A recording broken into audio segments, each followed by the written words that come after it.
Exactamente. Pero bueno, esas son cosas que fueron comentadas por nosotros ayer y las declaraciones de políticos yéndose por la tangente y queriendo sacarle capital a eso y acusando y sacando el cuerpo cuando realmente el problema es típico, un problema diario, cotidiano, que ha existido en otras ocasiones. Cuando hay problemas económicos, cuando hay dificultades económicas, los pueblos, y si usted no lo explica de manera eficiente, adecuada, como quiera va a haber queja. Entonces, ponerse a decir que, bueno, mira, que entre las protestas está ocupada por este o cual, eso realmente la gente, mire, hay problemas.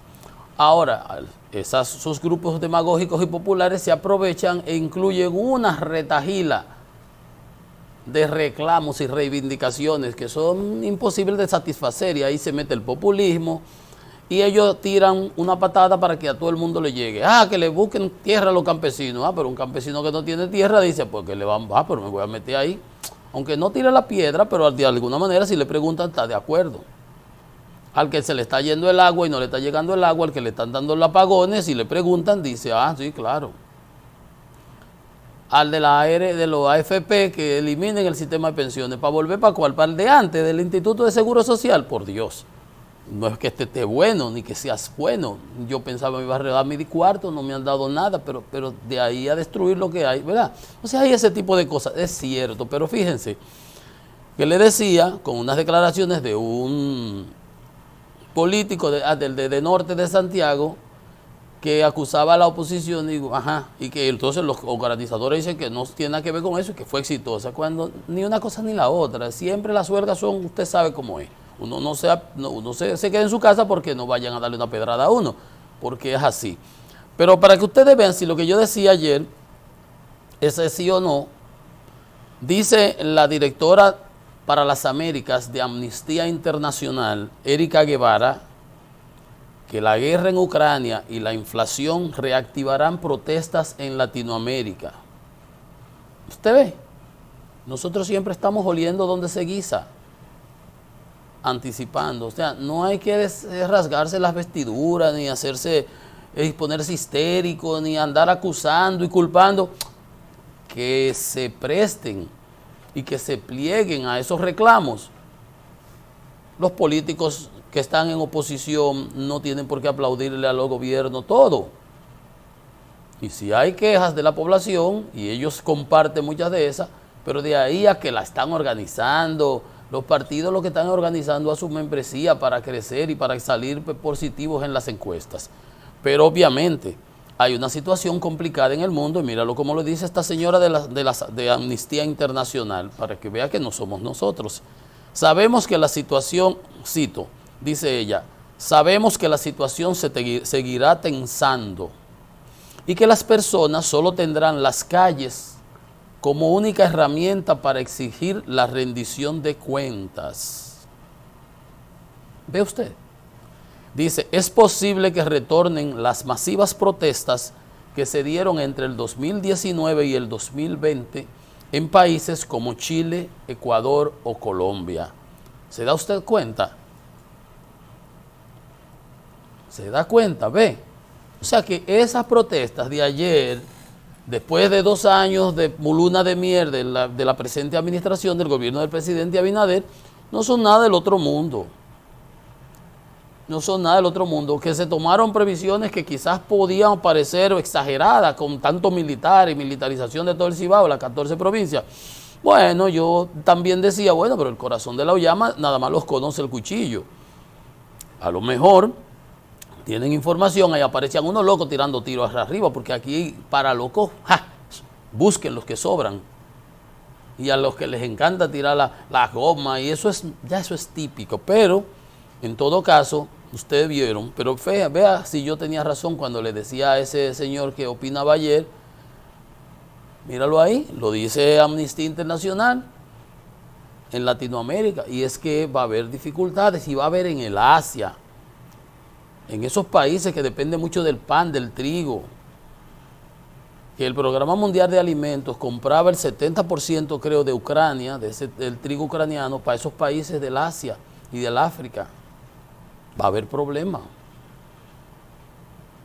Pero los problemas generan oportunidades. Vamos a ver ahorita cómo está viendo el Fondo Monetario, cuáles perspectivas hay para países que pudieran sembrar más maíz como nosotros, por ejemplo. Pero se aprobó la ley ya y ahí hay un problema. Entonces vamos por parte. Ven ustedes, hacía ese comentario para que, siguiendo el tema de la huelga y lo que yo opinaba ayer, con esa particularidad que señala la directora para América Latina de Amnistía Internacional, ve, que no somos nosotros nada más. En Perú, protestas. Es más, se está hablando de destituir a Pedro Castillo. Entonces no hay que rasgarse las vestiduras por eso. Y ayer el presidente, a raíz de esto que estamos hablando, tenía una reunión con los directores de medios y periodistas en Palacio, un almuerzo, que es la costumbre, ya lo he hecho en varias ocasiones, y allí se señalaba que este año será difícil, que la guerra va a afectar el ritmo de crecimiento económico y va a generar mayor inflación que la que ya tenemos casi de 2 dígitos. Dice que podría ser 5.3%, 5% es lo que ha determinado el banco ajustado, y que las medidas de control de la inflación que se están adoptando, esas medidas son, en algunas ocasiones, son positivas, en otras son un poco difusas, y en otras afectan, como ya habíamos visto con los 67 productos, que lo vamos a ver en unos instantes. Se aprobó ayer en el Senado, por cierto, y el presidente lo va a aprobar porque él apuesta a esto. Dice, se mantendrán los subsidios a las materias primas y productos básicos de la alimentación, como el arroz, el maíz y los combustibles. Eso está bien, yo lo apoyo. Subsidio a las materias primas y la eliminación del impuesto a las materias primas de los insumos productivos. Lo que siempre nos hemos quejado es a productos terminados como el pollo, como las carnes por parte, que lo vamos a recordar en unos momentos. A los combustibles, ayer veíamos un análisis que hacía el CRES, el Centro Económico Regional y Estratégico Económico, sí, Sostenibilidad Económica, el CRES, que decía que ese subsidio generalizado de los combustibles, que mejor se pudo haber impactado más la inflación con una reducción de los impuestos y dejar que el precio fuera libre, para que la gente que pueden pagar el combustible, pues pagaran el precio que vale, que no esté subsidiado. Subsidiar sí los alimentos, que eso sí llegan a la clase más baja. Entonces, presidente, es cierto, lo único que las medidas pueden ser del 1 al 10, como en las escuelas. Si usted le fuera a poner 10, sería excelente. Si le pone 8, es muy bueno. Si le pone 7, es ahí. Las medidas son 7, vamos a decirlo así. Pasa con 70, como decían en la escuela antes. Por esa circunstancia de haber incluido, por un lado, productos terminados que van a afectar la producción nacional, y por el otro lado, por subsidios generalizados que no van realmente de manera focalizada a los que más lo necesitan. Y eso, por su parte, genera dilapidación de recursos que después influyen en el déficit fiscal, que hay que buscarlo con endeudamiento, y cuando entramos a la hora de la verdad tenemos que pagar más por el servicio de la deuda. Usted ve que todo es un eslabón, todo son cadenas. Entonces, por otro lado, el presidente también se refería a lo mismo que yo señalaba hace unos minutos de la huelga, que en el pliego de reivindicaciones había más de 100, que es verdad, no se pueden apoyar. Decía, creo que alguien comentaba que el presidente también habló de que es raro, que le parecía curioso que en la huelga no se apoyara la lucha contra la corrupción. Yo creo que aunque esos movimientos no lo apoyen, la población apoya en 100% eso. No se equivoque, presidente. Ni lo de la reforma de la Constitución, eso sí no lo apoyan. Eso nada más está en la mente de unos cuantos que andan por ahí propugnando por eso. Así que entiéndalo bien claro, presidente. Y habíamos analizado hace días ese tema, hace días, pero esa es la realidad. Ese no es un tema que le importe, que con qué se come eso, que le importe en el día a día, posiblemente a los políticos, por las razones que pudiéramos, ya lo hemos analizado en otras ocasiones, de abrir ese dique de contención que implica la Asamblea Constituyente de la Constitución, y ahí puede salir cualquier cosa después que se junten esos señores ahí. La Asamblea es soberana, como se dice. Entonces, a eso pone a mucha gente en ascuas, los pone así. ¿Qué es lo que quieren? ¿Qué es lo que quiere el negro? Que están forzando tanto con el cuento del blindaje de la justicia y la Constitución. Entonces, ese tema no es un tema para incluirlo en una huelga, porque realmente, y el tema de la persecución de la corrupción, ese es un tema realmente que importa a la clase media, de la clase media en adelante. Los de la gente de abajo están en buscar chele, no ve los periódicos, a veces ni sabe lo que está pasando. Oye lo que dicen en la radio, por eso se manejan pagando bocinaje y televisión, pero los gobiernos, no todos, pero la gente pedestre, de a pie, no está en esas cosas. Lo de ellos es subsistir. ¿Cuánto cuesta el plátano? ¿Cuánto cuesta el aceite, el huevo, la carne, el pollo? Ni carne, pollo. Vamos a decirlo, aquí hablamos así, que pollo, como si el pollo no fuera carne. El pollo, eso, lo básico. El pan, los huevos, los salchichones, el salami, ¿cuánto cuestan esas cosas? La habichuela, eso es la que la gente básica, de pedestre, de a pies, le preocupa y le importa. Ciertamente, que ese es un ladrón, que el otro, si lo someten, si lo aplican la justicia, la gente sí. Pero usted ve las cosas que pasan por ahí. Una mamá que le llevó una muchachita a un delincuente por ahí, de esos ratafari, qué sé yo qué, de esos gente, esos que andan por ahí, que cantan. Y una desastre y unas historias, usted ve cosas aquí, o sea, el subsistir. El dilema existencial de mantenerse vivo ante todas las dificultades. Por eso usted no va a ver, ni lo van a incluir, porque eso no le va ni le viene a la gente, ese tema. Entonces no se asombre, presidente, pero en todo caso hizo su reunión con los directores de medios, le planteó, eso es una síntesis real. Este es un año difícil, será difícil, y no hay discusión al respecto.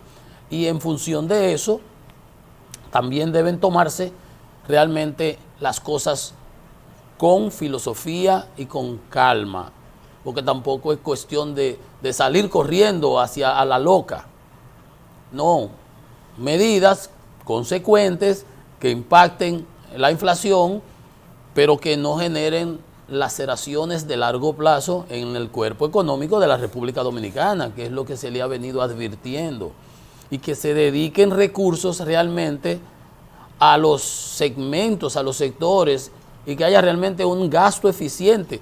Vamos a ver la opinión de un economista que presenta, como decía nuestro amigo ministro de Finanzas, Jochi Vicente, que no es para reducir el gasto, sino gastar mejor. Él dice, en realidad los datos no evidencian que se esté gastando mejor, se está haciendo lo mismo. Entonces, hay muchos espacios para eficientizar, para hacer más eficaz la administración.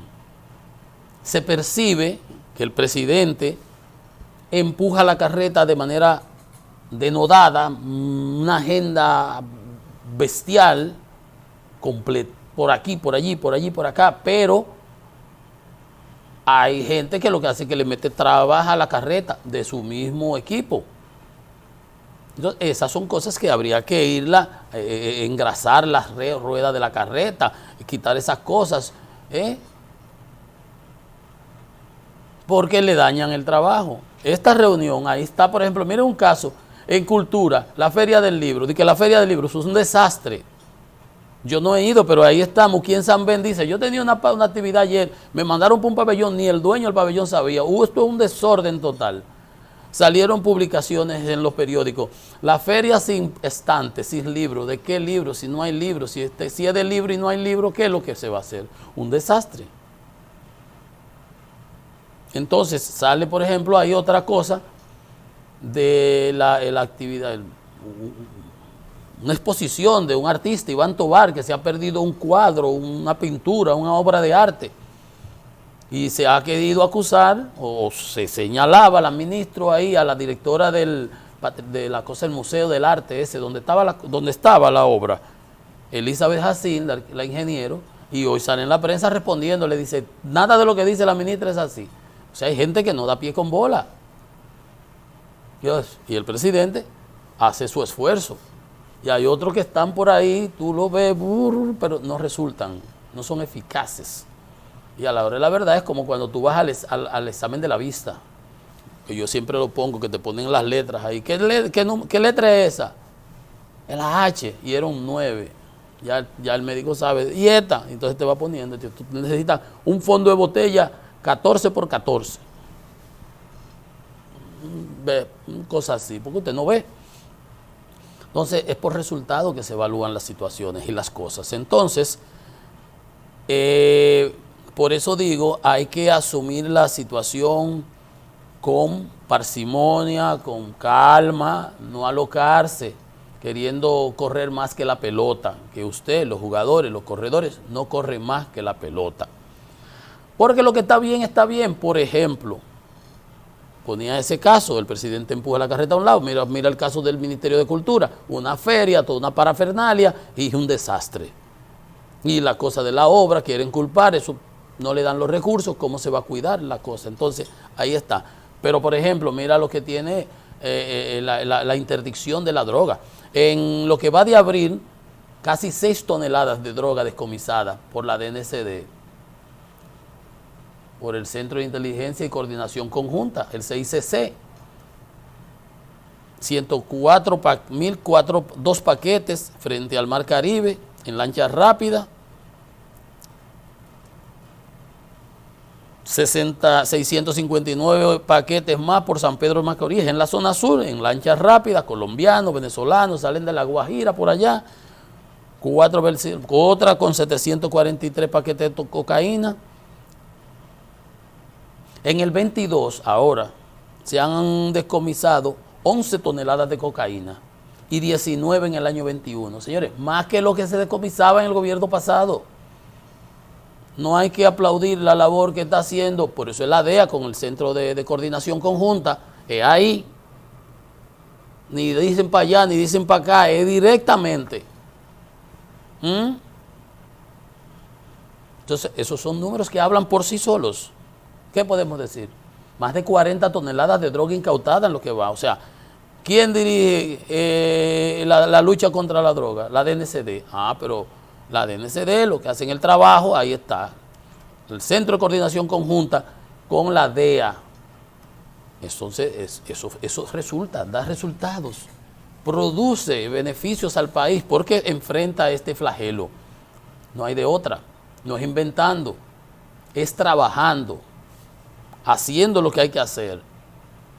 Y si habían antes connivencias, arreglos, gente intocable, ustedes saben, a César todo el mundo sabía lo que había, pero nadie lo podía tocar. ¿Quién? La autoridad lo protege.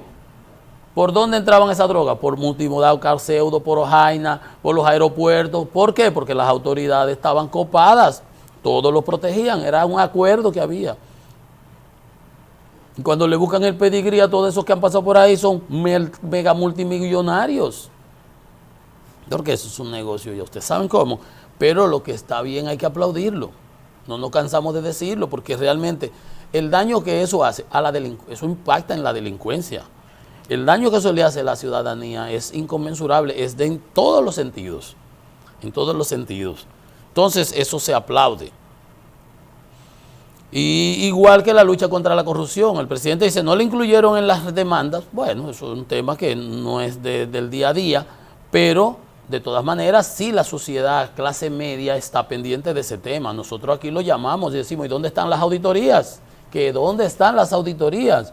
Bueno, ahora acaba de decir el señor Yanel Ramírez de la Cámara de Cuentas que por norma ellos no calientan los trabajos realizados. Ya han dado a conocer varios, de CESTUR, de CUSEC, que es el del general Cáceres, CESTUR, el general Robiú, esos son del Coral G.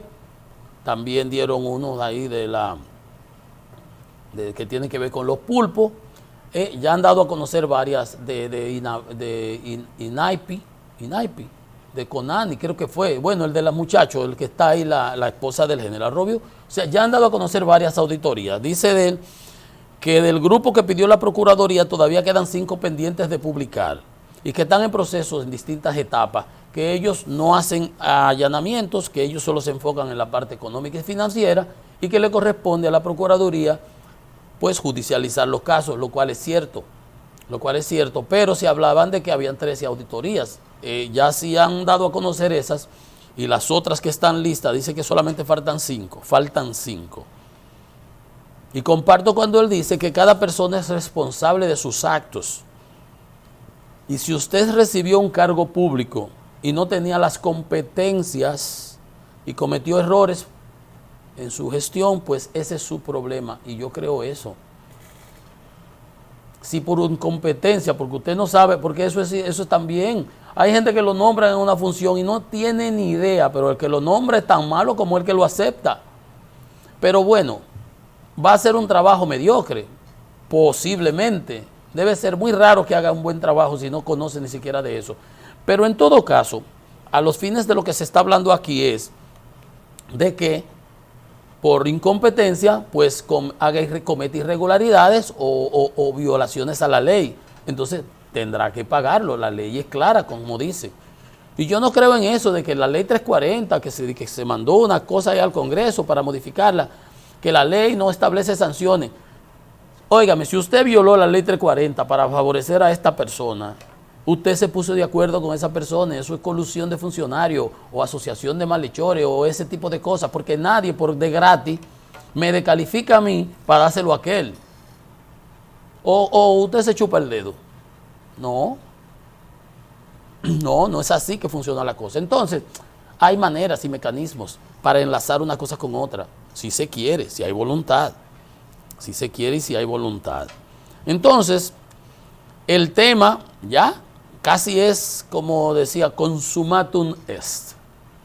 El tema que el presidente dice de mantener los subsidios a los productos, bueno, ayer se aprobó en el Senado, ya había pasado por la Cámara de Diputados, los 67 productos, se llegó al acuerdo con la Asociación de Industrias, se incluyeron a los sectores concernidos, como yo le llamo, recomendado por la Junta Agroempresarial Dominicana, que se quejaron. Todos los productores se han estado quejando.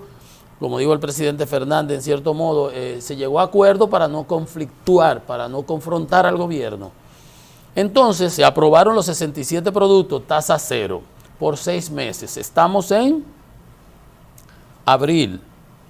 6 meses en donde 19 senadores lo apoyaron, de 29. Hubo 10 senadores que se opusieron.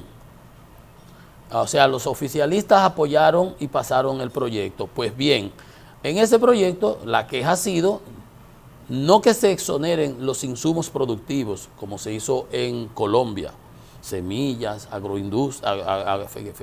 fertilizantes, insecticidas y todo ese tipo de cosas. Bueno,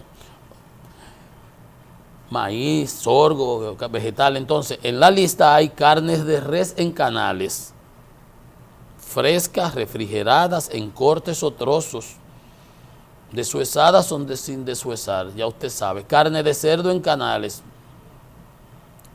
piernas, paletas y sus trozos sin deshuesar y las demás partes congeladas. Ya usted sabe que podrá venir de Brasil la cantidad de cerdo y de Estados Unidos que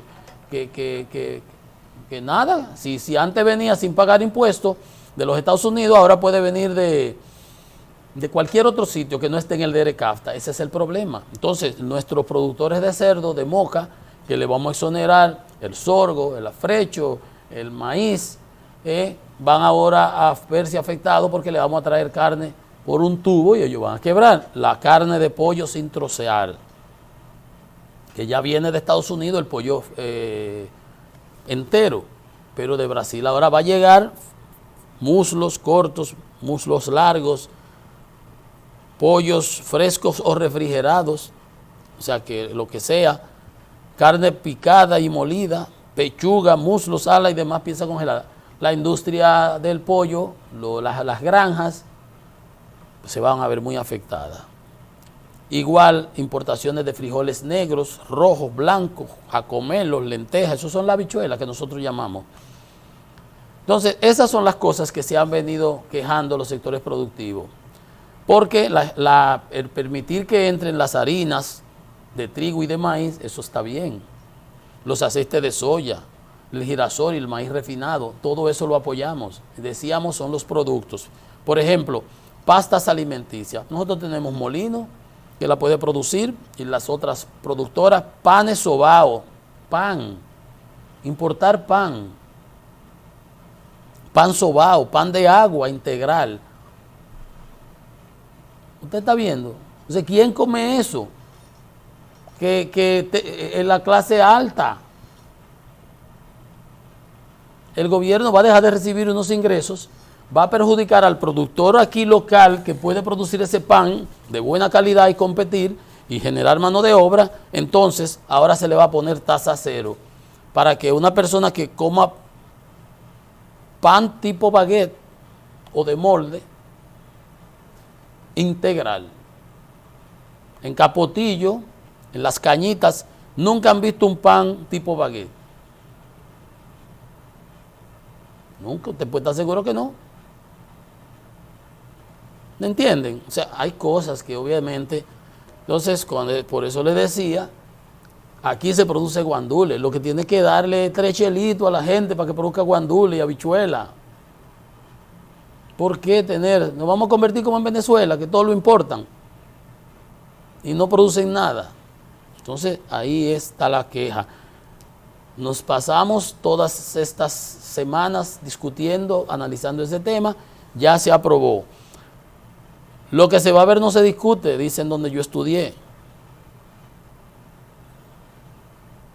El impacto de eso lo va a sentir la producción nacional. Usted puede estar totalmente seguro.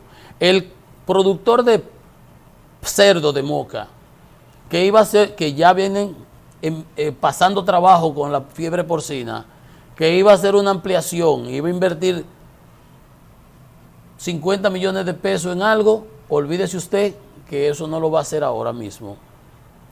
¿Por qué? Porque uno de los factores fundamentales para la inversión, así como la seguridad jurídica, la disminución del riesgo comercial, o sea, que yo tenga claridad de cuáles son mis costos, mis competidores, etcétera, etcétera, es la certidumbre, la certeza de que yo sé cómo está el juego, yo sé cómo es la cosa, yo tiré mis números, yo calculé, hice mi análisis de factibilidad y voy a tener una rentabilidad determinada. Pero si yo calculo que es así y vienen y me meten ahora una pasta de jabón en el sancocho y me cambian aquí una cosa y viene otro por allá y mete un dinero lavado que no está regulado, qué sé yo, imagínese usted cualquier otra cosa. Eso genera incertidumbre y una inversionista razonable, pensante, experimentado, que vaya a hacer una inversión en una situación como esta, dice, pero ¿qué cosa? Pero en lugar de apoyar a uno, a los productores, a aquellos, a los que están, me voy a meter yo ahí, que mira lo que está pasando. Entonces, esas cosas son intangibles, pero tienen un valor significativo a la hora de la toma de decisiones y a la hora de concertar proyectos. Y los proyectos, las inversiones son lo que hacen crecer el producto. Las inversiones son las que generan empleo. Las inversiones son las que generan desarrollo. Las inversiones son las que generan impuestos para pagarle al Estado, para pagarle el selectivo al consumo de los bienes importados para la producción. Todo eso es dinero. Entonces, si usted lo afecta, se está haciendo como Chacumbele. Lo advertimos, lo alertamos, echamos el pleito por aquí, recomendamos de manera constructiva que eso se reenfocara. De alguna manera se hizo algo, eso del acuerdo, de la fitosanitario, de las cuotas, de incorporar a los sectores, pero nada más el hecho de haber mantenido esas medidas generan eso que les acabo de decir de incertidumbre, que es un intangible que camina en dirección opuesta al fomento de las inversiones, que ya de por sí es, es negativo. De tarea para el que no entendió. Pero bien, una pausa, esto es Economía y Mercado, venimos en breve.